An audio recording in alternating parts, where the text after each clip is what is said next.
What's up YouTube, it is TheStarkz here and welcome to a brand new YouTube video. Today I am going to be listing and sharing my opinions and predictions for The Last of Us Part 2. So stick around for that. But before I get into my predictions, I just want to say that I am hosting my second annual Christmas New Year's giveaway. So if you're interested in winning something for the holidays and for the New Year's, by all means stick around to the channel. And if you're new, of course, make sure you subscribe to stay aware of my annual giveaway. So let's get right into the predictions for The Last of Us Part 2. Now I have two predictions, and the first one is we start off exactly after the events of The Last of Us. Now, stick in mind, actually, you know what? Let me talk about the release date first. My prediction for this is it's going to be 2018 is when The Last of Us is going to be published, maybe late 2018. And the reason for that is because we all know that 2013 was the time where The Last of Us was released, and in that year Ellie was 14 years of age. Now if you do the math, 5 years later, which would be 2018, Ellie would have aged exactly 19 years old. As we all know, Ellie in The Last of Us Part 2 is going to be 19 years of age. So it would only make sense if it came out 2018 because it corresponds to the date. Not only that, but in 2013, Ellie was 1 year older than the actual year that the game came out, and it would just make sense to mathematically. So 2018 is my prediction. Now let's get on to the story predictions. Now the first story I have is we start off right after the events of The Last of Us, with Joel and Ellie, young Joel and young Ellie, and we see them go into Tommy's dam, which is, as we know, Tommy's or Joel's brother. And also, if you haven't played The Last of Us, the first one, or the Left Behind DLC, I suggest you don't listen to my predictions unless you don't matter at this point. But yeah, that's it for now. And Ellie gets introduced to this older girl. I'm going to say at least 3 years older than Ellie. And she's a little bit more mature, I suppose.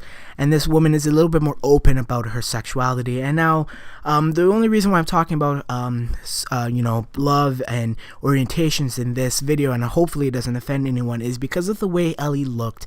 Now, I don't want to say that because Ellie had longer hair and just the style that she was wearing justifies her sexuality. But from experience and from what I've seen, it would just make sense. Plus, in Left Behind, we all know that Ellie had this very close friendship with this girl named Riley, in which her and Ellie, express intimacy. They've shared their first kiss, I suppose, with each other in the DLC, and you know, that kind of sets the tone between who they really like. And then, as we know, Ellie and Riley were both bit. Ellie was immune to the disease. Meanwhile, Riley was not, and she ended up dying, or so we think.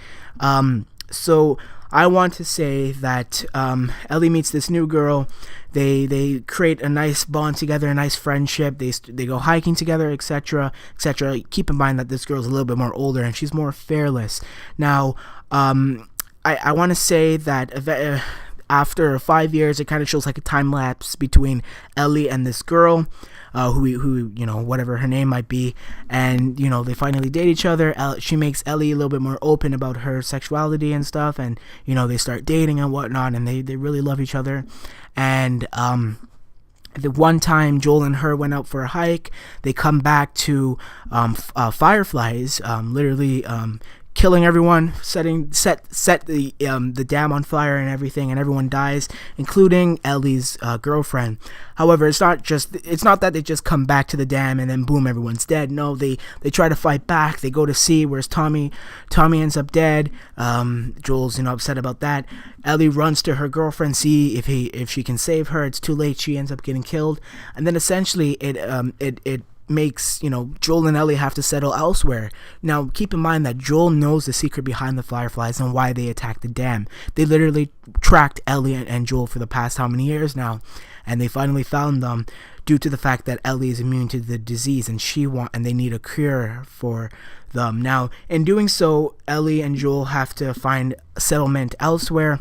They have to endure and survive, literally. And in doing so, their relationship between one another kind of fluctuate as as any typical relationship with your parent and a teenager would, just like in The Last of Us, except a little bit more aggressively, a little bit more emotionally, and more destructive between the relationship. And eventually Joel gives in and says the Fireflies wanted to kill you. Then Ellie gets mad because she says, why couldn't you let the Fireflies take me, you're one person, to save humanity, and then essentially Joel replies saying, because I loved you. You reminded me too much of her, referring to his daughter who died in the first game. And essentially she starts to cry. She says, that's what this is all about. You did not want to sacrifice me, who reminded you of someone that you once loved, for the sake of humanity, for the sake of bringing back humanity. And then she runs away. Joel goes after her, and in doing so, Joel is too old, and the Fireflies end up capturing Joel, and then the Fireflies essentially torture him, and then Ellie finally she tracks Joel down with the Fireflies, and then she finds a group who helps her, who agrees to track down the Fireflies and to sacrifice herself. In return, she will get Joel. And in doing so, Joel ends up dying, and then she ends up, running away or killing every Firefly. So that's essentially not running away, killing every Firefly in this facility or wherever their place is. So that's the first story. The next story is similar, except it's between Joel, Ellie, and his girlfriend, where her girlfriend, in which them three survive. Everyone else dies, including Tommy. And essentially this woman, or this girl that Ellie is dating, who she loves so dearly, is fearless. She's a good warrior, and Joel kind of seeks obtains like a suspicion against her, saying that he kind of realizes that something's kind of fishy, something's a little bit odd about this girl that Ellie's dating, and Ellie is too blind to realize it, because we know in the first Last of Us that Joel lied about the Fireflies, and we don't know if Ellie knows that. A lot of people said that they think that Ellie knows that Joel lied, but personally I think that makes no sense. But that's other people's opinions, but these are yet again just predictions. But and in doing so, Joel kind of accuses her of being a Firefly, and she says, well, what's wrong with that? And then essentially Joel explains what happens, and then Ellie gets upset again, pushes him away. Ellie and her run away, and eventually Ellie's girlfriend betrays her, turns her into the Fireflies. And then that's when Joel comes in. They end up killing so essentially Ellie gets caught by her girlfriend. She turns her into the Fireflies. Joel tracks down Ellie. In doing so, Joel dies. Ellie gets free, and then Ellie's girlfriend also dies, who she forgives very quickly because of their 5-year relationship with each other and friendship, and their intimacy with each other.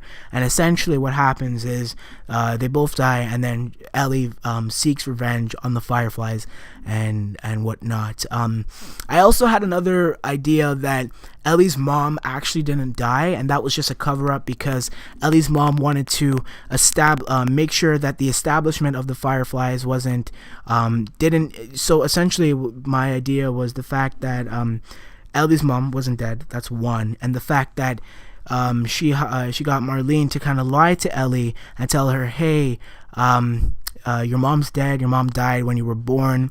And that was just a cover-up because Ellie's mom wanted to make sure that the Fireflies wasn't destroyed easily, it wasn't taken down by the military too easily, and that the establishment was still there. And that's essentially my predictions for all.